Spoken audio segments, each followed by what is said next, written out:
ಎಲ್ಲರಿಗೂ ರಕ್ಷಾ ಬಂಧನದ ಹಾರ್ದಿಕ ಶುಭಾಶಯಗಳು. Thank you teacher. ಇವತ್ತು ರಕ್ಷಾ ಬಂಧನದ ಬಗ್ಗೆ ನಾನು ನಿಮಗೊಂದು ಕಥೆಯನ್ನು ಹೇಳ್ತೀನಿ. Are you interested in story? Raksha Bandhan Shravana ತಿಂಗಳಲ್ಲಿ ಶುಕ್ಲ ಪಕ್ಷದಂದು ಅಂದ್ರೆ ನೂಲ ಹುಣ್ಣಿಮೆಯನ್ನು ಬರುವಂತ ಹಬ್ಬ. ಈ ರಕ್ಷಾ ಬಂಧನ ಹಬ್ಬ ನಮ್ಮ ಭಾರತೀಯ ಸಂಸ್ಕೃತಿಯ ಒಂದು ಸಡಗರ ಸಂಭ್ರಮದ ಸಂಕೇತ. ರಕ್ಷಾ ಅಂತಂದ್ರೆ ರಕ್ಷಣೆ ಮಾಡುವುದು, ಬಂಧನ ಅಂದ್ರೆ ಬಾಂಧವ್ಯವನ್ನ ಗಟ್ಟಿಗೊಳಿಸೋದು, ಅಣ್ಣ ತಂಗಿಯರ ಸಂಬಂಧವನ್ನ, ಅಕ್ಕ ತಮ್ಮಂದಿರ ಸಂಬಂಧವನ್ನ ಗಟ್ಟಿಗೊಳಿಸುವುದು. ಹಿಂದೆ ಹೋರಾಟದ ಸಂದರ್ಭದಲ್ಲಿ ಯುದ್ಧಕ್ಕೆ ಹೋಗುವಂತ ಒಂದು ಸಂದರ್ಭದಲ್ಲಿ ರಾಣಿಯರು ರಾಜರಿಗೆ, ಸೈನಿಕರ ಪತ್ನಿಯರು ಸೈನಿಕರಿಗೆ, ಗೆಳತಿ ಗೆಳೆಯನಿಗೆ, ತಮ್ಮ ತಂಗಿ ಅಣ್ಣನಿಗೆ, ಆಮೇಲೆ ಅಕ್ಕ ತಮ್ಮನಿಗೆ, ಹೀಗೆ ಅವ್ರು ಏನ್ ಮಾಡ್ತಿದ್ರು ಅಂದ್ರೆ ಹೋಗುವಂತ ಒಂದು ಸಂದರ್ಭದ ಒಳಗ ದೇವರ ಮುಂದೆ ಪೂಜಿಸಿಟ್ಟಿರುವಂತ ಒಂದು ದಾರವನ್ನ ಅವರ ಕೈಗೆ ಕಟ್ಟಿ ಹಣೆಗೆ ತಿಲಕವನ್ನ ಹಚ್ಚಿ ಆರತಿ ಮಾಡಿ, ದುಷ್ಟ ಶಕ್ತಿಗಳಿಂದ ನಿನಗೆ ರಕ್ಷಣೆ ಆಗಲಿ, ಶತ್ರುಗಳಿಂದ ನಿನಗೆ ರಕ್ಷಣೆ ಆಗಲಿ, ದೇವರು ನಿನ್ನನ್ನು ರಕ್ಷಣೆ ಮಾಡಲಿ ಅಂತ ಪ್ರಾರ್ಥನೆ ಮಾಡಿ ಅವರನ್ನ ಕಳಿಸ್ಕೊಡ್ತಿದ್ರು. ಆ ದಾರವನ್ನು ಅವ್ರು ಹೋದಾಗ, ಯುದ್ಧಕ್ಕೆ ಹೋದಾಗ ಅವರಿಗೆ ಆ ದಾರವನ್ನು ನೋಡಿದಾಗ, ಹೌದು ಇದು ನನ್ನ ಜವಾಬ್ದಾರಿಯ ಸಂಕೇತ, ನಾನು ನನ್ನ ರಾಜ್ಯವನ್ನ ರಕ್ಷಣೆ ಮಾಡಬೇಕು, ಎಲ್ಲರೂ ನನ್ನ ರಕ್ಷಣೆ ಮಾಡಬೇಕು ಅಂತ ಅವರಿಗೆ ಒಂದು ಜವಾಬ್ದಾರಿಯ ಒಂದು ಸಂಕಲ್ಪದ ಒಂದು ಸಂಕೇತವಾಗಿತ್ತು. ಇನ್ನು ಪುರಾಣದ ಕಥೆಗಳಲ್ಲಿ ಹೇಳಬೇಕು ಅಂತಂದ್ರ ಇಂದ್ರನ ಅರಮನೆ ಅಮರಾವತಿ. ಇಂದ್ರದೇವನ ಹೆಂಡತಿ ಯಾರು ಅಂತಂದ್ರೆ ಸಚಿದೇವಿ.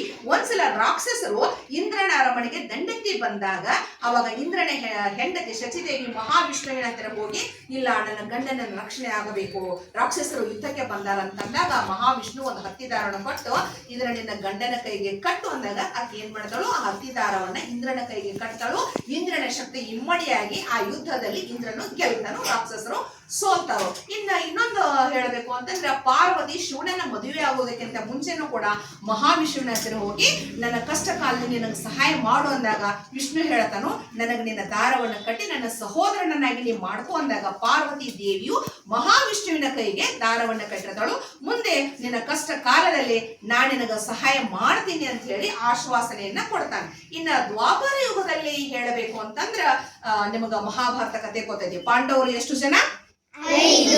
ಕೌರವರು ಎಷ್ಟು ಜನ? 101 ಕೌರವರು. ಪಾಂಡವರಲ್ಲಿ ಹಿರಿಯ ಸಹೋದರನಾದ ಧರ್ಮರಾಜ ಇಂದ್ರಪ್ರಸ್ಥದಲ್ಲಿ ರಾಜಸೂಯ ಯಾಗವನ್ನ ಏರ್ಪಡಿಸಿರ್ತಾನು. ಅಲ್ಲಿ ಎಲ್ಲಾ ಕಡೆಯಿಂದ ರಾಜರು ಬಂದಿರ್ತಾರ. ಅಲ್ಲಿ ಶಿಶುಪಾಲನು ಕೂಡ ಬಂದಿರ್ತಾನು.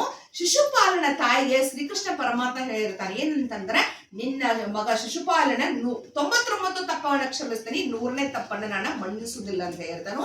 ಆವಾಗ ಶಿಶುಪಾಲ ಏನ್ ಮಾಡ್ತಾನು ಅಂತಂದ್ರೆ ಶ್ರೀಕೃಷ್ಣ ಪರಮಾತ್ಮನಿಗೆ ಅಪಮಾನ ಮಾಡ್ತಾನು. ಅವಾಗ ಏನ್ ಮಾಡ್ತಾನ ಶ್ರೀಕೃಷ್ಣ ಅಂತಂದ್ರೆ, ತನ್ನ ಸುದರ್ಶನ ಚಕ್ರದಿಂದ ಶಿಶುಪಾಲನ ಶಿರಚ್ಛೇದ ಅಂದ್ರೆ ಕುತ್ತಿಗೆ ಶಿರಚ್ಛೇದನ ಮಾಡ್ತಾನು.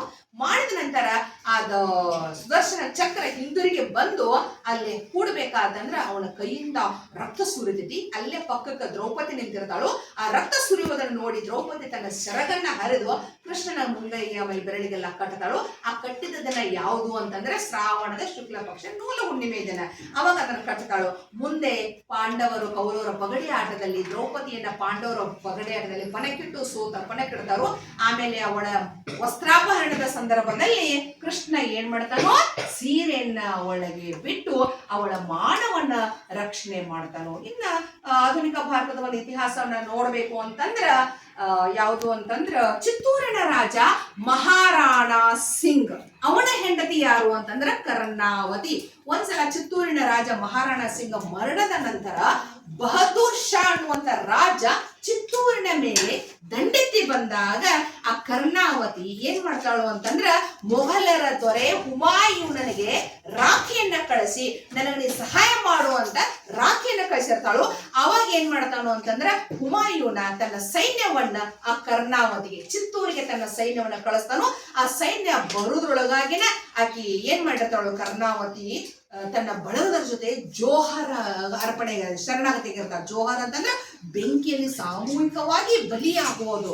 ಅದನ್ನ ನೋಡಿ ಆ ಹುಮಾಯೂನ್ ಏನ್ ಮಾಡ್ತಾನೋ ಅಂತಂದ್ರ ಅವಳ ರಕ್ಷಣೆ ಕೊಡ್ಲಿಕ್ಕಾಗ್ಲಿಲ್ಲ, ರಾಜ್ಯವನ್ನ ರಕ್ಷಣೆ ಮಾಡ್ಬೇಕಲ್ಲ ಅಂತ ಹೇಳಿ ಏನ್ ಮಾಡ್ತಾನೋ ಅಂತಂದ್ರ ಬಹದ್ದೂರ್ ಶಾಣನ ಚಿತ್ತೂರಿನಿಂದ ಓಡಿಸಿ ಆ ಕರ್ನಾವತಿಯ ಒಬ್ಬ ಮಗ ಯಾರು ಅಂತಂದ್ರ ವಿಕ್ರಮ್ ಜೀತನನ್ನ ಅಲ್ಲಿ ದೊರೆಯನ್ನಾಗಿ ಮಾಡಿ ಅವಳಿಗೆ ಈ ರೀತಿಯ ಸಹಾಯವನ್ನ ಮಾಡ್ತಾನೋ. ಆಮೇಲೆ 1850 1757ರಲ್ಲಿ ಝಾನ್ಸಿ ರಾಣಿಯು ಕೂಡ ತನಗೆ ಸಹಾಯ ಮಾಡು ನೀನಾ ಅಂತ ಹೇಳಿ ನವಾಬ್ ಅಲಿ ಬಹಾದೂರ್ಗೆ ರಕ್ಷಾಬಂಧನ ರಾಖಿಯನ್ನ ಕಳಿಸಿ ನನಗೆ ನೀನು ಸಹಾಯ ಮಾಡುವುದಾಗ ಅಂತೇಳಿ ಅವಳು ಕೂಡ ಅಲ್ಲಿ ಕೇಳ್ಕೊಂಡಿರ್ತಾನೆ, ಅವನು ಕೂಡ ಅಲ್ಲಿ ಸಹಾಯ ಮಾಡಿರ್ತಾನು.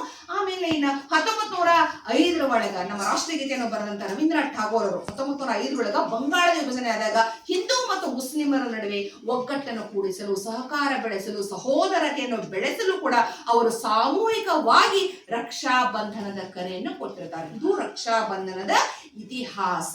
ರಕ್ಷಾ ಬಂಧನ ಕೇವಲ ಕೈಗಷ್ಟ ಕಟ್ಟಿಕೊಂಡು ನಾವು ರಕ್ಷಣೆ ಮಾಡೋದು ಅಷ್ಟೇ ಅಲ್ಲ, ನಾವು ಏನ್ ಮಾಡೋಣ, ಪರಿಸರವನ್ನ ರಕ್ಷಣೆ ಮಾಡೋಣ, ದೇಶವನ್ನ ರಕ್ಷಣೆ ಮಾಡೋಣ. ಇದು ರಕ್ಷಾ ಬಂಧನದ ಇತಿಹಾಸ. Thank you.